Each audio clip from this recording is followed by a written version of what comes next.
আপনি চীন, ভারত কিংবা অন্য কোনো দেশ থেকে পণ্য আমদানি করতে চান, কিন্তু একটি সমস্যায় আটকে গেছেন। এইচএস কোড কীভাবে বের করবেন?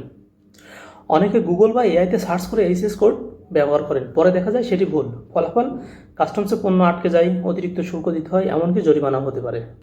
আজকের ভিডিওতে আমি দেখাবো এইচএস কোড কী, কেন এটি এত গুরুত্বপূর্ণ, অফিসিয়ালভাবে কীভাবে এইচএস কোড বের করতে হয়, চ্যাটজিপিটি বা এআই দিয়ে এইচএস কোড বের করা কতটা নিরাপদ, এবং একটি ভুল এইচএস কোড ব্যবহার করলে কী কী সমস্যা হতে পারে।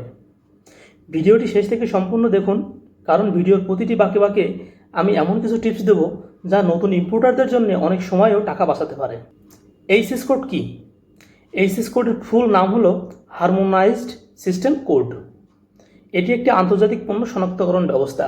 সহজ ভাষায়, পৃথিবীর প্রায় প্রতিটি দেশে আমদানি রপ্তানিযোগ্য পণ্যের একটি নির্দিষ্ট নম্বর থাকে, আর সেই নম্বর দিয়েই কাস্টমস বুঝে নেয় পণ্যটি আসলে কী। এইচএস কোড কেন এত গুরুত্বপূর্ণ? কাস্টমস এই কোড দেখে নির্ধারণ করে কত শতাংশ ইম্পোর্ট ডিউটি লাগবে, ভ্যাট কত হবে, কোনো নিষেধাজ্ঞা আছে কিনা, ইম্পোর্ট পলিসি অনুযায়ী কোনো বিশেষ অনুমতি লাগবে কিনা, এবং পণ্যের ক্লিয়ারেন্স কিভাবে করতে হবে। একটি সংখ্যা ভুল মানেই পুরো হিসাব বদলে যেতে পারে। বাস্তব উদাহরণ, ধরুন আপনি এলইডি লাইট আমদানি করেছেন। যদি এলইডি বাল্বের পরিবর্তে অন্য ধরনের লাইটিং ইকুইপমেন্টের এইচএস কোড আপনি ব্যবহার করেন, তাহলে শুল্কের হার পরিবর্তন হয়ে যেতে পারে। আবার যদি আপনি ট্রাক টায়ার, কার টায়ার, মোটরসাইকেল টায়ারের এইচএস কোড গুলিয়ে ফেলেন, তাহলেও সমস্যা হতে পারে। শুধু নাম নয়, পণ্যের ধরন, ব্যবহার এবং উৎপাদন বুঝতে হবে। অফিসিয়ালভাবে এইচএস কোড কীভাবে বের করবেন, চলুন তা জেনে নিই। প্রথমত, পণ্যের সঠিক নাম কি তা জেনে রাখুন। পণ্যের ম্যাটেরিয়ালস কি, যেমন প্লাস্টিক, স্টিল, রাবার বা কটন, এগুলো কী ধরনের তা যাচাই করুন।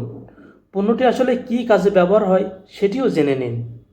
এরপর বাংলাদেশ কাস্টমসের অফিসিয়াল এইচএস কোড সার্চ সিস্টেমে গিয়ে সার্চ করুন। যদি একাধিক ফলাফল আসে, তাহলে ডেসক্রিপশন পড়ে আপনার পণ্যের সঙ্গে সব থেকে কাছাকাছি মিলে এমন কোডটি নির্বাচন করুন। এরপর সেই কোডটি নিয়ে আপনার একজন অভিজ্ঞ সিএনএফ এজেন্টের সাথে আলাপ করুন এবং ওনার সাথে আলাপ করে এইচএস কোডটি কনফার্ম করে নিন। এআই দিয়ে কি এইচএস কোড বের করা যায়? বর্তমানে চ্যাটজিপিটি বা অন্যান্য এআই এর ক্ষেত্রে সম্ভাব্য এইচএস কোড সাজেস্ট করতে পারে, কিন্তু এআই আপনার দেওয়া তথ্যের উপর ভিত্তি করেই উত্তর দেয়। আপনি যদি পণ্যের বর্ণনা অসম্পূর্ণ রাখেন, তাহলে এআইও ভুল সাজেস্ট করতে পারে। তাই এআইকে সহযোগী হিসেবে ব্যবহার করুন, কিন্তু চূড়ান্ত সিদ্ধান্ত নেওয়ার আগে একজন অভিজ্ঞ সিএনএফ এজেন্টের অবশ্যই সাজেস্ট গ্রহণ করুন। ভুল এইচএস কোড ব্যবহার করলে কী কী সমস্যা হতে পারে? ভুল এইচএস কোড ব্যবহার করলে পণ্যের অতিরিক্ত শুল্ক দিতে হতে পারে, জরিমানা হতে পারে, কাস্টমস পণ্যের পরীক্ষা করতে পারে, ক্লিয়ারেন্সে দেরি হতে পারে, ব্যবসার সময় ও অর্থ দুটোই ক্ষতি হতে পারে। সেই জন্যে সঠিক এইচএস কোড ব্যবহার করা অতি জরুরি। নতুনদের সবচেয়ে বড় ভুল, অনেকে অন্য ইম্পোর্টারের বিল অফ এন্ট্রি দেখে এইচএস কোড ব্যবহার করেন। এটি সবসময় ঠিক নাও হতে পারে। একই ধরনের দেখতে দুটি পণ্যের ম্যাটেরিয়ালস বা ফাংশন ভিন্ন হতে পারে, এবং তখন এইচএস কোডও ভিন্ন হয়ে যাবে। তাই অন্যের কোড কপি না করে নিজের পণ্যের সঠিক তথ্য অনুযায়ী এইচএস কোড নির্বাচন করুন। এইচএস কোড খোঁজার সময় 4টি জিনিস মাথায় রাখুন। প্রোডাক্টের কমার্শিয়াল নাম কি আছে, প্রোডাক্টের ম্যাটেরিয়ালস কিসের, এর ফাংশন কি কি আছে, টেকনিক্যাল স্পেসিফিকেশনগুলো কি কি। এই 4টি তথ্য যাচাই করলে এইচএস কোড ভুল হওয়ার সম্ভাবনা একেবারেই কমে যায়। এইচএস কোড শুধু একটি নাম্বার নয়, এটি আপনার পুরো ইম্পোর্ট প্রসেসের ভিত্তি।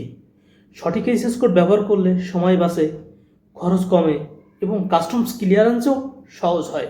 আপনি যদি export import clearance, LC duty calculation, HS code, CPC code এবং সিএনএফ বিজনেস সম্পর্কে বাস্তব ও সহজ ভাষায় নিয়মিত ভিডিও দেখতে চান, তাহলে চ্যানেলটি অবশ্যই সাবস্ক্রাইব করুন এবং কমেন্টসে লিখুন আপনি পরবর্তীতে কোন বিষয়ের উপরে ভিডিও দেখতে চান।